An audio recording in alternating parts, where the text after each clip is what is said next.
ఆంధ్రప్రదేశ్ అప్పు 14 లక్షల కోట్లు, 14.5 లక్షల కోట్లు. ఇది మరొకసారి అసెంబ్లీలో చర్చ, అది మండలిలో. అది మాజీ ఆర్థిక మంత్రి. ఇక్కడే అసలైనటువంటి పాయింట్ ఏంటంటే, మొన్ననే కాగ్గుకి కూడా చెప్పకుండా అప్పులు చేశారు. ఇది ఒక ఆస్పెక్ట్ నేను హైలైట్ చేసింది. అసలు పాయింట్ ఏంటి అంటే, ఇప్పటికే గతంలో ఈ ఆరోపణలన్నీ అయిపోయినాయి.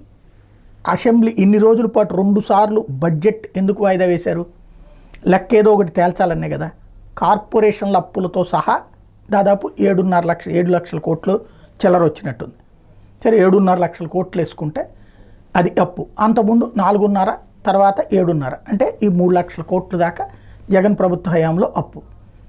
14 లక్షల కోట్ల రూపాయల అప్పు లేదు అన్నది తెలిసాక కూడా కేంద్ర ఆర్థిక శాఖ, అట్లాగే రాష్ట్ర ఆర్థిక శాఖ కూడా ఇప్పుడు ధృవీకరించినట్టే కదా బడ్జెట్లో వచ్చిన తర్వాతన.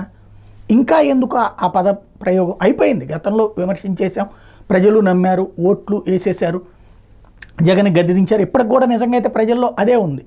కాకపోతే ఇప్పుడు ఈ లెక్కలు తెలిసిన తర్వాత అసలు విషయం అర్థమవుతుంది. కానీ ఇది కూడా ఈనాడు జ్యోతి రాయలేదు, ఆ 4 మీడియాలు రాయలేదు కాబట్టి అది పెద్దగా జనంలోకి వెళ్ళలేదు. ఇంకా 14 లక్షల కోట్లని మళ్ళీ ఇప్పుడు అదే పాయింట్ని మండలిలో తీసుకురావడం ద్వారా వ్యూహాత్మకమైనటువంటి అడుగు యనమల రామకృష్ణుడు వేసుకొచ్చారు. వైఎస్ఆర్ కాంగ్రెస్ పార్టీ దానికి బయట కౌంటర్ ఇచ్చుకుంది తప్పించి, అక్కడే కూర్చుని అదే మండలిలో నిన్న వేరే అంశాల మీద గొడవ పడుతూ అసలు అంశం మీద డిబేట్ పక్కకి వెళ్ళిపోయింది.